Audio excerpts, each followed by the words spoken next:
is intelligence? Welcome back to the Little Grey Cells podcast, where I talk about the matters of the psychological mon ami. Today we are talking about intelligence. But what is intelligence? Well, multiple people have had different ideas surrounding it. All three people I will be talking about are men. I don't know if I fully trust the male race to have a good grasp on intelligence. To be honest, I am thinking of my brother who once used palm olive dishwashing liquid instead of olive oil to make a spag bowl. I mean, in his defense, it was yellow and it said olive on it, so what can you do? Let's start by talking about Charles Spearman. Just one man, not men, because multiple men is too many to kill with one spear. In the early 1900s, Spearman created the two-factor theory. Not like two-factor authentication where you have to do the "are you a robot" test, but two factors of intelligence. Spearman decided that there were two factors of intelligence, G factor and S factor. The S factor is specific traits that account for specific abilities, like quoting Catholic hymn every day. Did have that specific cruise idea. Oh yeah, where specifically in the specific where you're thinking of going? Yeah, well then we had the specific cruise idea. Oh, that sounds good. Where specifically in the specific were you going to go? G factor is intelligence. Some of these is intelligence, you know, having visual spatial processing. Looks good to me. Having quantitative reasoning, which is like problem solving, like using math. I'm just working on a very simple piece of programming code.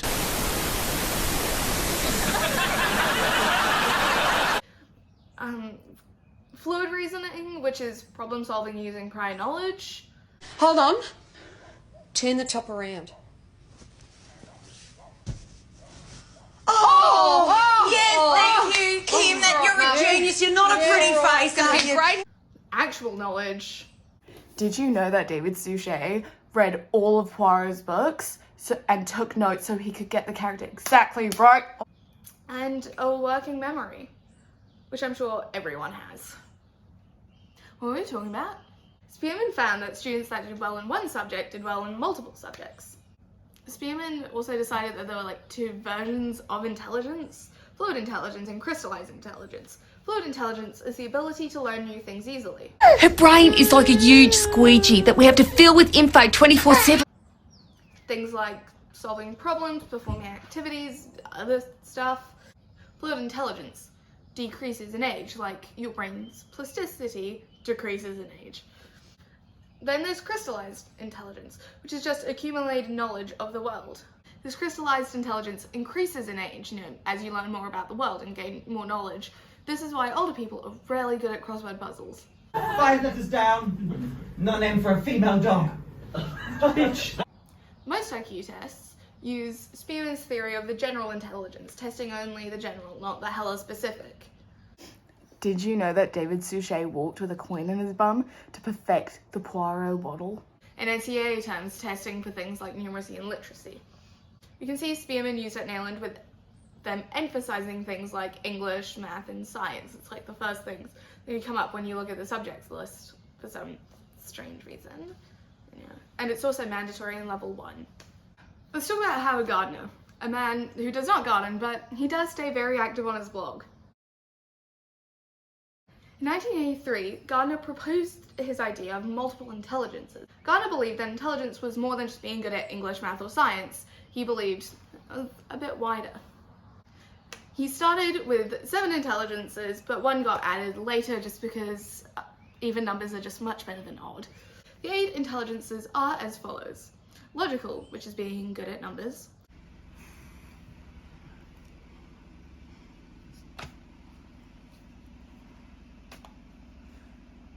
Ah. I know. 1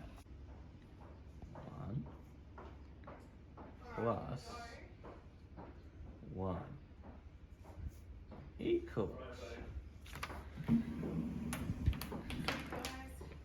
Intrapersonal, knowing yourself as a person. If anyone wants me, I'll be going inside myself outside. Interpersonal, which is being able to socialize easily.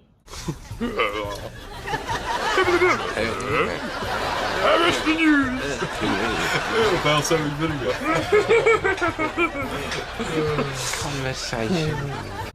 And it's also being able to know other people well. For some reason I just feel that really left out, like I'm a bit of an outlier. Don't know why. I think I know why you feel that way. And it's because you're just really tall. Visual, which is artistic ability.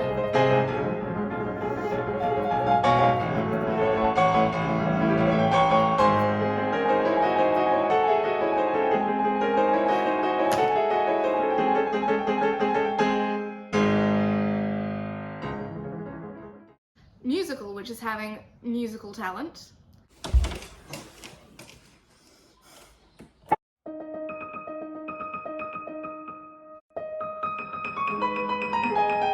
Naturalist, which is nature stuff. Chocolate or butterscotch? Swirl me. Dude, camping is awesome. I love it. Kinesthetic, which is being good at sport.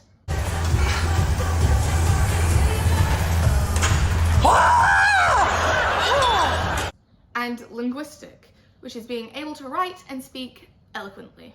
How do you write like you're running out of time? Write day and night like you're running out of time. Every day you fight like you're running out of time. Like you're running out of time. Like you're running out of time.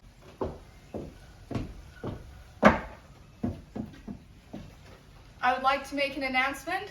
There has been some accusations that I was embezzling government funds. That is in fact incorrect. All I did was cheat on my wife numerous times, most recently with Mariah Reynolds. Her husband found us and I now pay him so I can sleep with his wife. It was not my fault. I hadn't slept in a week. I was weak. I was awake. You've never seen a bastard orphan more in need of a break. Okay, then a hot lady came to my door. How do you expect me to say no to that? Graph. These are results from an online test I took. I took it twice so I could see if it was a valid test or not. There's almost no difference in orders of my intelligence other than kinesthetic, which just got higher. That's just because I realized I don't totally hate PE. Most of the intelligences got higher / more, but that was because I better understood the questions. My intelligence as being similar shows that the test is reliable, although most of the music questions were about how much you listen to music, which I don't think counts as intelligence, especially not with me.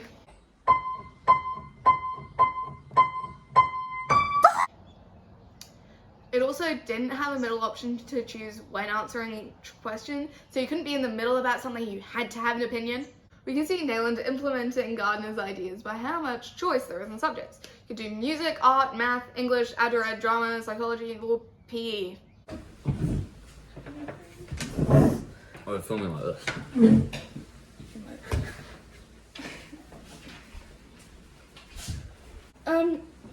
Thank you for coming onto the show. Thank you So for having you me. went to Nayland College how many years ago? How many years? That's a great question. I'd say about almost 4 years ago. Wow. Yeah.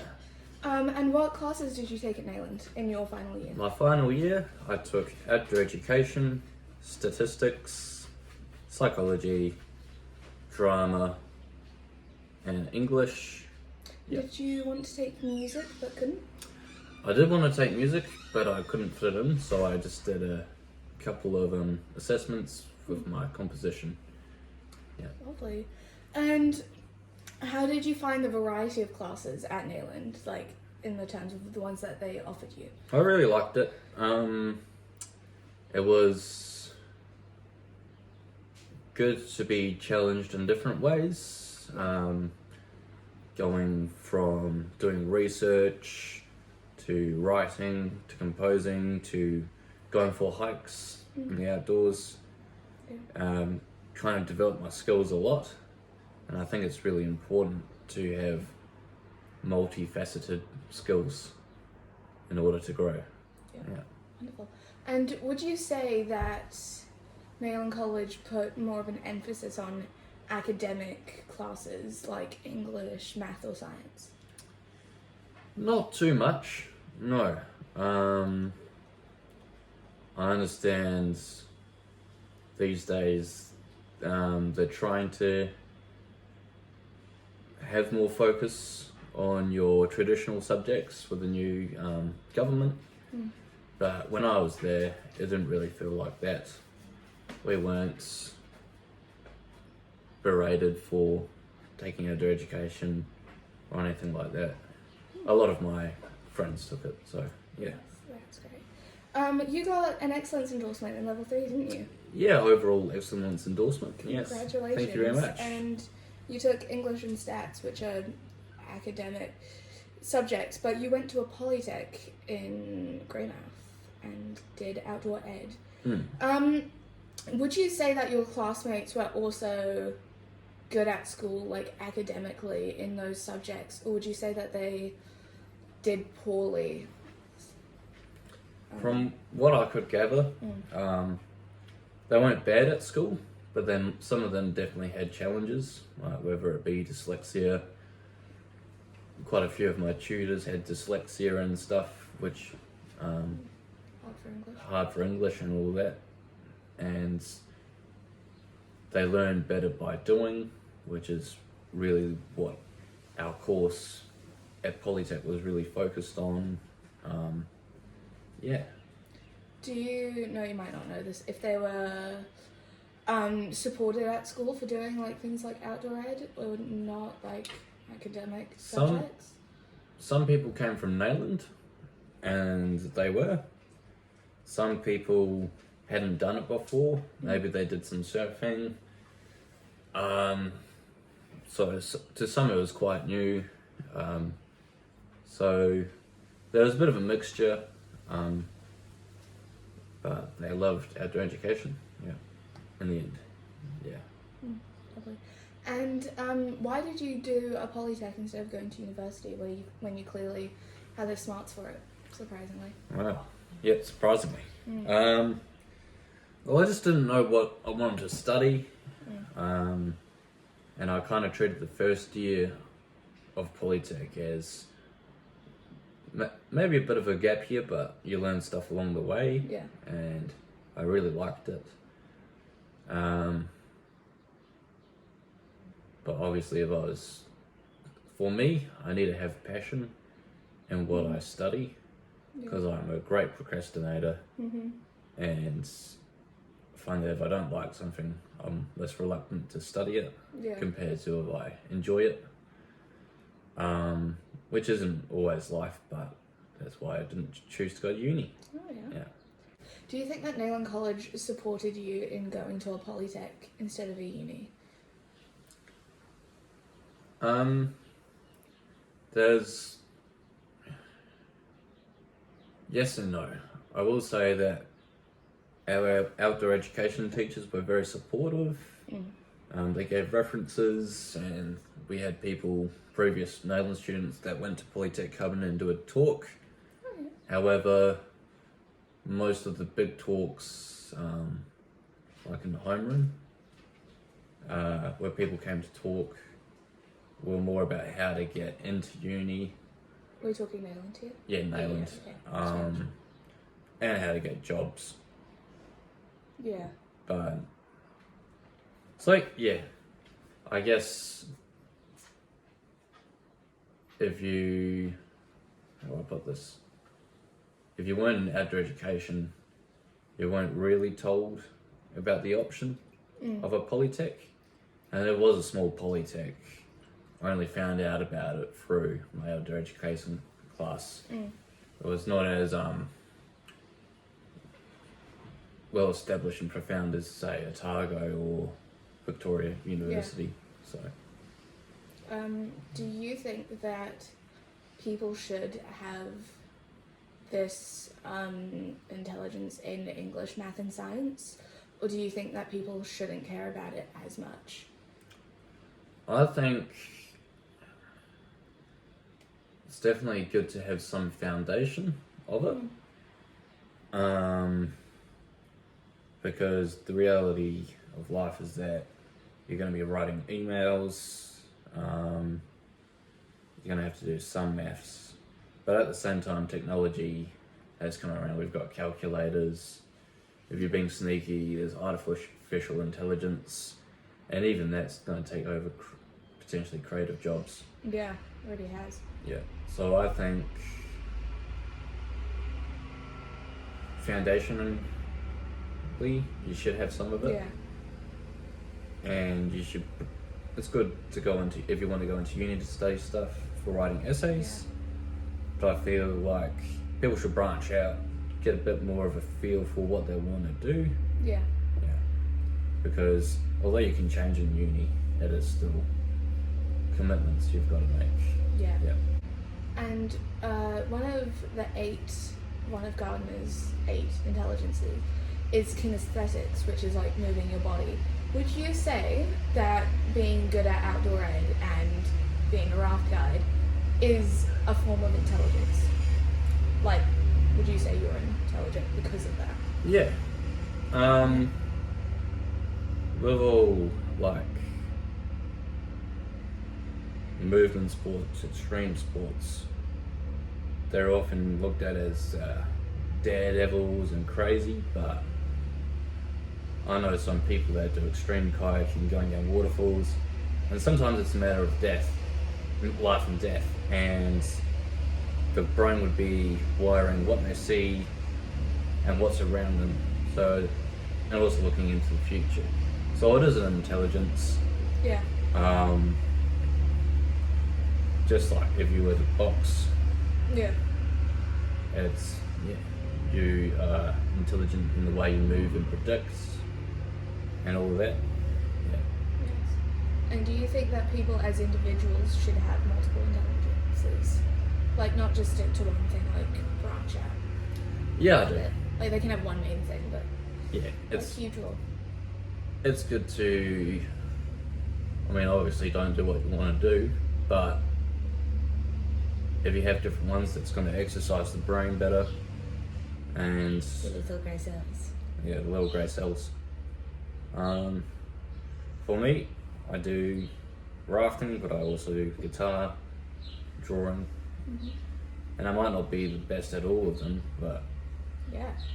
I like to spread myself. good. Yeah. Well, thank you so much for Thank this, you. Holly. Thank you for having me. Wonderful. Amazing. Yes. Delight. Thank you. No puns. It was great. Thank you for having me. Yeah. Not gonna get in a pun? Wow. No pun?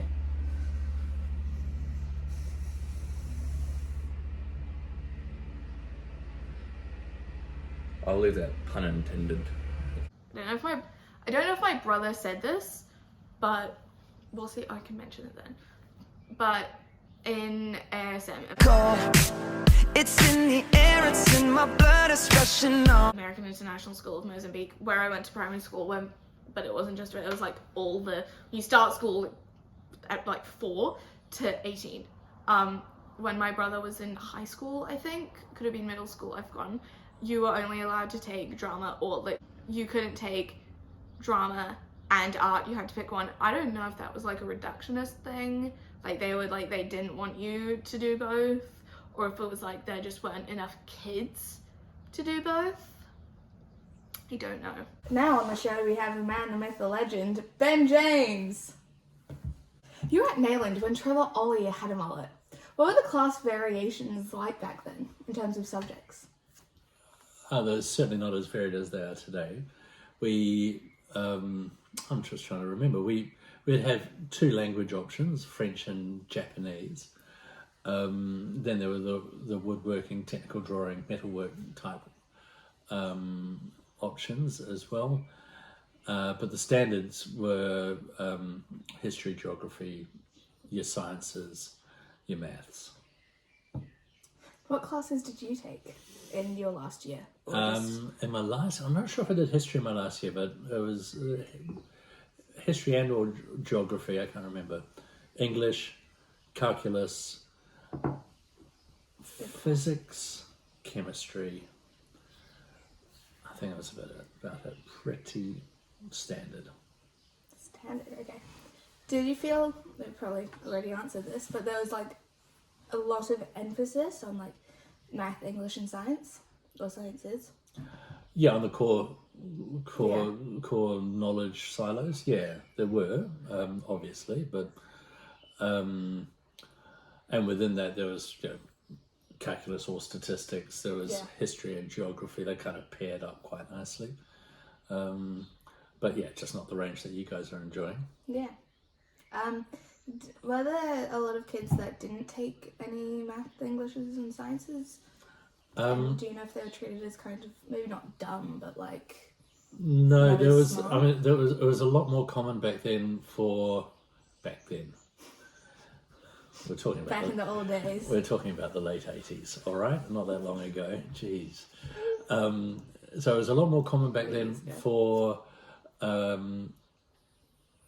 kids who weren't academic to finish school after 5th form or year 11 and then go into the trades with an apprenticeship. So apprenticeships were a lot more common, I think. So, you know, guys who had done the metalwork, woodwork, technical drawing and so forth would go into the trades. That was a lot more common. So we had, I can't remember, but you know, the class sizes, overall class sizes dropped quite significantly after year 11 as you're going into 12 and 13. And so as a consequence, the students who were in years 12 and 13 were more academic focused, I guess. That said, a lot of my friends were still did art. I'm not sure if drama was offered. It must have been offered, but you know, I had a lot of friends who were into arts, and then they went on to work for Weta Studios and things like that. Really? Really?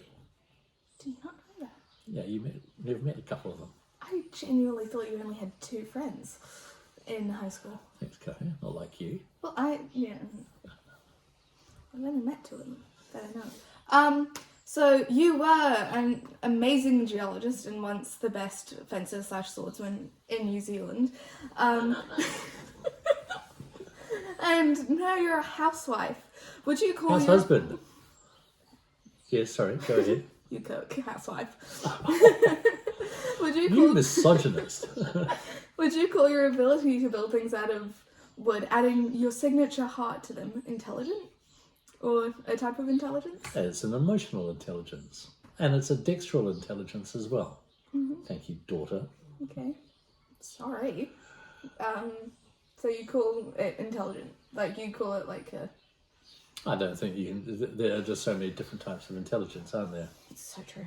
Yeah, so there's academic intelligence, obviously. There's analytical intelligence. Yeah. Oh, why am I telling you this? Yes. You're the psychologist. Yeah. And there's an intelligence that you have through emotion and through your artistic side. Yeah. Yeah. Thank you. I don't think it's unintelligent to be able to be artistic or creative. Okay. Creative intelligence, that's what it is. Yeah. Cool. Cool. Thanks. Next, is that it? Yep. That was easy. Yeah. Like your tie. Thanks.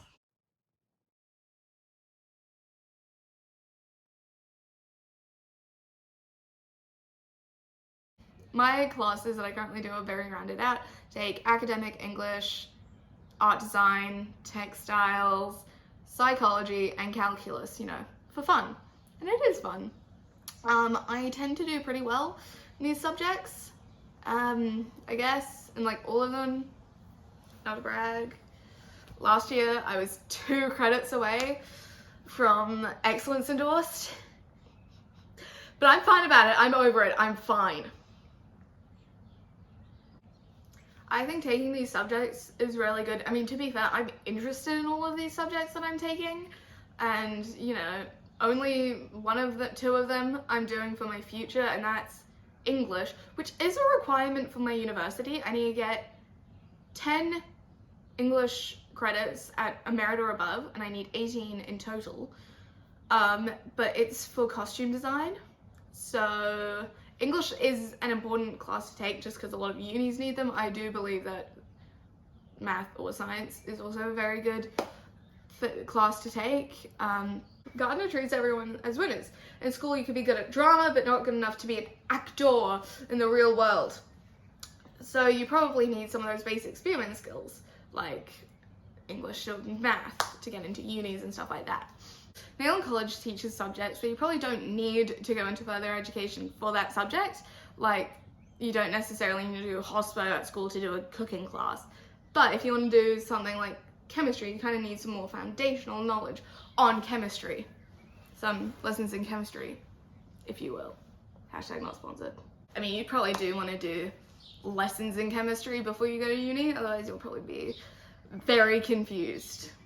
I think that Nayland College making an English, a math, and a science mandatory in level 1 is really good, because then you can kind of get a taste for what all the maths, Englishes, and sciences are like when you do that, and you can see if you like it or not.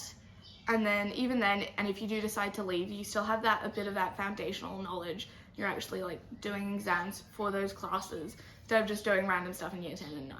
If every school at Nayland College were to do this, I think it would be pretty good.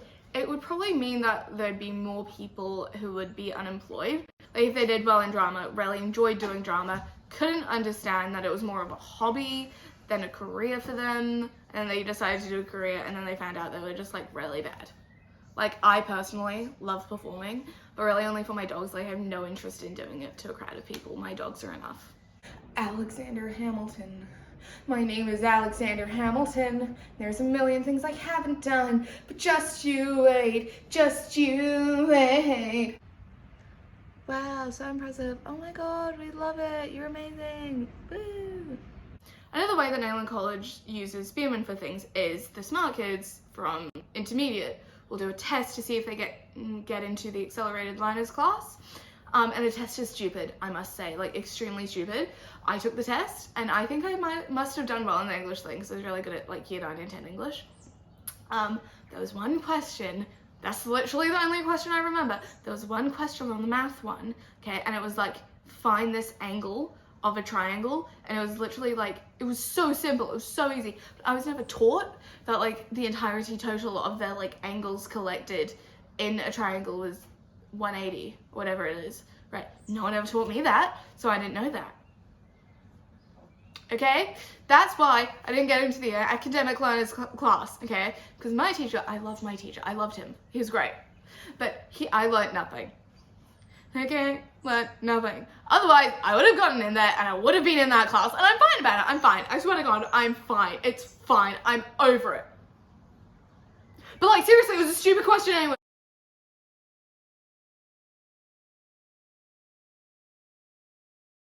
The Pygmalion effect was developed by Robert Rosenthal in 1996. The name of the effect inspired the ancient Greeks to create a myth where a sculptor fell in love with his sculpture.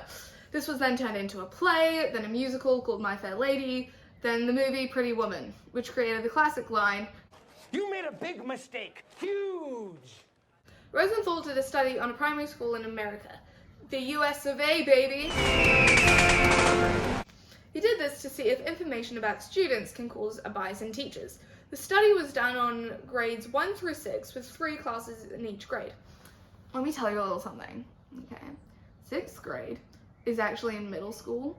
I would know, I went to a school that used the American grade system. Rosenthal got students to take a TOGA test, or a test of general ability, if you're not a fan of FLAs, which are 4-letter acronyms. That was a TLA, 3-letter acronym. Rosenthal told the teachers of their students their results. These results were faked, and the results were random to the students. The TOGA test was perfect for Rosenthal because the teachers wouldn't know what the test was, and it didn't require prior knowledge from the children. Obviously, Rosenthal did keep the original results, and he compared them with results at the end of the school year. The findings show that those students who were labelled as smart had a greater improvement in the TOGA test at the end of the school year. The reliability and validity might not be the greatest, as the results varied throughout the grades. The difference in results in each grade became smaller as the grades went up. Some of the reasons for this is that the younger kids' brains could be more plasticky, although from 5 to 12-year-olds that probably wouldn't be much of a difference, not enough to see that much change. Another reason could be that younger children can read cues easier, the teachers unknowingly are biased and are treating them that way, and then the children are seeing that and then acting on that. Another reason, a probably more likely reason, is the kids that are newer to the school are less known, they have less of a reputation. So the teachers didn't have any personal ideas about them. There is a lot of research about this, as it is an ongoing thing in schools that teachers are picking favorites. There was a study done on university students where, under false pretenses, they had to train rats to go through mazes. Half of the students got genetically smart rats, and then the other half got genetically dumb rats. The rats were not like genetically bred for their smarts or their dumbness, and they were just picked at random, of course. But the students didn't know that. The findings showed that the smart rats did better than the dumb rats at learning mazes and other activities that they had to learn. The results couldn't have been faked, so clearly there was a bit of bias in the university students towards their rats. Although, if it were me and I had one of the rats that were dumb, I would like force them to be amazing. That's because God has made me determinated. Another example of people assuming things about animals is a horse called Hans. Han Solo? Hans. We're going with Hans. People would ask Clever Hans questions and he would answer by stomping his hoof a certain amount of times. Like questions like fractions, what's the time, other math, you know? And people were like, oh my god, he's so smart. Plot twist. He was just really good at reading facial expressions. He would stop tapping when he noticed the people's faces were like, oh my god, he's got it, you know. That is still incredibly impressive. Like, yeah, he can't do complex math or tell the time, but he knows how to understand people. That is a lot more than most people can actually say. So, I mean, that just shows that, you know, the owner was like, this guy's obviously incredibly smart, so we treat him as incredibly smart. And he's got eyes and a functioning brain. Good on him. But honestly, who really thinks their pets are geniuses? Hey Sadie, what's the meaning of life? That was beautiful!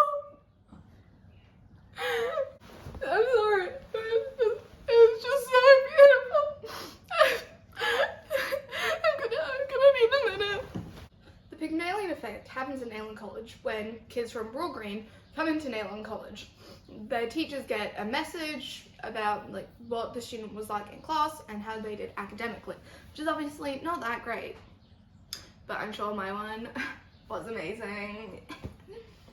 I don't know, I was my teacher's favorite. I know. I will say, being my teacher's favorite at Broad Green did not mean I got smarter. I don't think I learned anything in those 2 years other than the fact that children here do not know scissor safety. Speaking of favoritism, none of my teachers this year do it, which is kind of rude. I've been the favorite student once at this school, and it was Year 9 Social Studies. Our teacher would get our books out for me and my friends, and no one else. It was wonderful.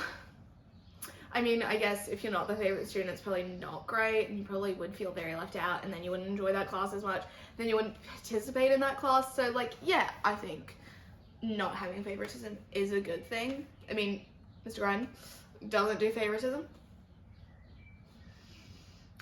which is fine. I do think this theory could be good in the fact that if you know that some students are dumber, then you can treat them differently. Like, you know, just like knowing what a student's like means that you can teach them differently to help them learn. But if you're treating them like worse because they're not that smart, that's obviously not good. And yeah, the bad things are students aren't getting the attention that they think they want, or they think that their teachers don't care about them, so then they don't care about the class. And then they become dumber, or they don't become as smart. Like, I've loved all my teachers.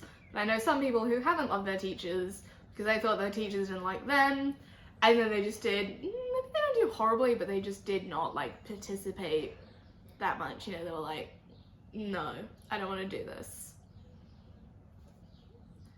You know, yeah. I do think Nayland College is really good at not having favoritism from the teachers that I've had, and, you know, treating children how they should be treated. I remember in ASM in grade 5, I had a teacher from New Zealand, well, from Australia to New Zealand. Doesn't matter. I barely remember her. Her full name is Kylie Mary Bridges, by the way. Barely remember her, but I do know that I wasn't her favorite. And I remember one time in the 3-way conference, she asked me, she was like, so what do you think the subject is that you're best at? And I was like, math. I was very confident. She's like, oh, really? I think that's the subject you're worst at. Safe to say, I did not do well that year, and I only hugged her once. But I do think that that if people don't believe that their teachers believe in them or like them, they won't show up to school as much, or those classes, or they just won't participate in those classes, and then that can lead to them not getting jobs in the future and stuff like that. And I think I've went on a rant. Thank you for watching this episode of the Little Grey Cells podcast, where I talked about matters of psychological monogamy. Have a great rest of your day, and don't forget to use those little grey cells.